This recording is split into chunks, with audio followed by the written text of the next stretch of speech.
আসসালামু আলাইকুম রহমতুল্লাহ। আমাদের আরেকজন পছন্দের মানুষ সহকারী শিক্ষক ধর্মের ভাইবা দিয়ে এসেছেন। আসলে ওনাদের কাছে আমাদের জিজ্ঞাসা এই জন্যই, পরবর্তীতে যারা আসবে তারা যাতে একটু আশ্বস্ত হয় এবং ভাইবা ক্ষেত্রে তার যেহেতু এটা একটা তার জীবন মরণেরও প্রশ্ন হয়ে থাকে। অনেক মানুষ আছে বেকারত্বের বোঝা অনেকভাবে বহন করতেছে, তাদের কষ্ট তাদের বোঝাটা লাঘব করার জন্যই এইটা, যেই অতিরিক্ত যেই ভয় এবং যেই অপ্রীতিকর অবস্থা এড়িয়ে যাওয়ার জন্যই মূলত অভিজ্ঞতা সংগ্রহ করা। তো আমরা আমাদের প্রিয় ভাই থেকে জেনে নিব, সহকারী শিক্ষক ধর্মের ভাইবা দিয়ে আসলেন, এখানে আপনাকে কি জিজ্ঞেস করা হয়েছিল? আসসালামু আলাইকুম রহমতুল্লাহ। আমার নাম মোহাম্মদ আসাদুজ্জামান। আমি নোয়াখালী কোম্পানিগঞ্জ উপজেলা থেকে এসেছি।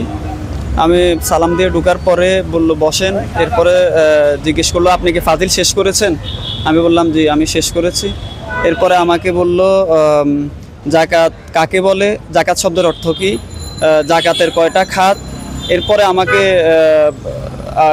ফাজিল আপনার পরীক্ষা থেকে, নিবন্ধন পরীক্ষা থেকে আরবি প্রথম পত্রের প্রশ্নের যে অনুবাদটা ছিল কবিতার, ওই অনুবাদটা জিজ্ঞেস করা হলো। লাইসাল ইয়াতিমা এনতাহা, এনতাহা কুমসিগা, এটার বাব কি। এরপরে বললো লাইসা এটা কোন ধরনের এসেম, এটা বলার পরে এরপরে বললো যে আসতে পারেন। জি ধন্যবাদ। ওনাকে অনেকগুলোই প্রশ্ন করেছে। জি আমাদেরকে ওনার তথ্যগুলো শেয়ার করার জন্য অসংখ্য ধন্যবাদ।